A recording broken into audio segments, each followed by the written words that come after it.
Well, the surge of migrants at the border is up nearly 30% since January. And with few signs of plans to contain it, House Republicans are pleading with Joe Biden to take action. In a letter, they write, your administration's refusal to enforce immigration laws has encouraged countless migrants to make the treacherous journey across our border.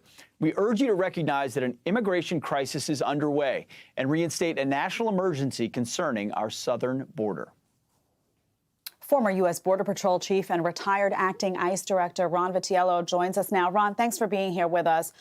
This is unfortunate, this situation that you see at the border, these increasing numbers of migrant children, very, very concerning, alarming images that we've seen. So what do you say to those, though, who will come back and say that a declaration of an emergency, a national emergency, would be going too far? What do you say to them? Well, it's certainly an emergency, right? They're calling out FEMA. We've seen images of what the border looks like, large numbers of people coming. We've sent a signal to the world that if you bring a child to the border or send your child to the border, that we're going to let them in. And so this is completely predictable. And accessing funds on the National Emergency Act, like the previous President Trump did to build wall, to access funding for the wall, they could access funding for what they're going to have to do now is like make changes, and access resources to handle this humanitarian flow.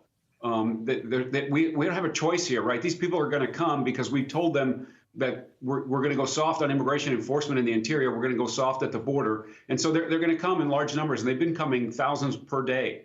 And the Border Patrol and the folks at CBP, unfortunately, have to pick up the pieces here because there wasn't sufficient space in HHS shelters. There isn't sufficient space in Border Patrol stations to handle this flow. So they've got to make accommodations because people have to be put into the system. Even if they're going to be released, they have to be booked in, if you will, what we call processing. They have to be processed so they can have an opportunity to see an immigration judge. Right. And under the law, they have to be released. If they're children, they have to be released within 72 hours over to HHS. And so this is a terrible problem, and it's completely predictable. I really feel bad for the workforce because, again, this is the third time for some of them that they've dealt with this. We ended catch and release in 2006.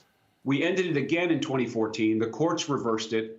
And then the Trump administration put plans in place, namely the migrant protection protocols and the asylum accords with the Northern Triangle, which effectively ended this kind of an uncontrolled flow. Right. So here we are again. We reversed those policies, and here we are. It's completely predictable. We've seen this movie before. I know exactly how it ends. It ends in misery for most of the people that are involved in it. Ron, here we are. I'm curious about where we're going, where this crisis is going. We noted in your introduction that illegal immigration is up 30% since January.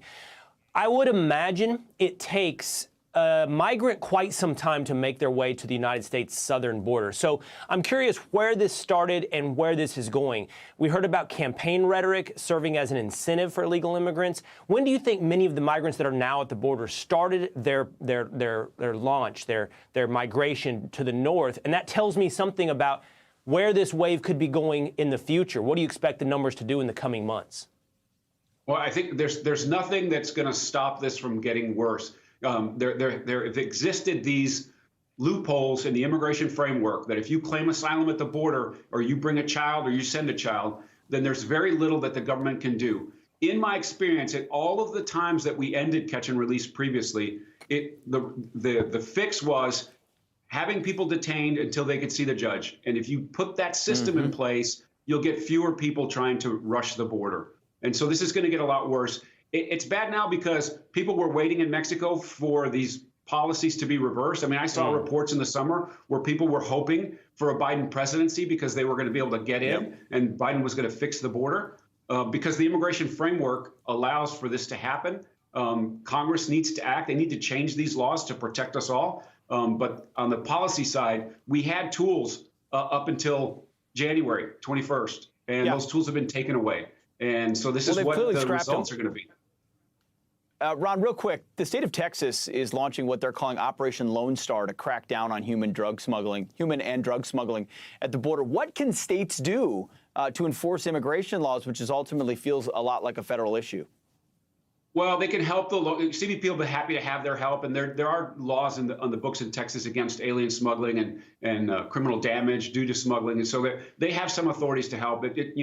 Boots on the ground is always a good additive to like trying to secure the border, because obviously CBP is going to be distracted by these large numbers of people and caring for children and families. Ron Vitiello, thank you for your insight today. Important topic, certainly not going anywhere, Ron. Thanks so much.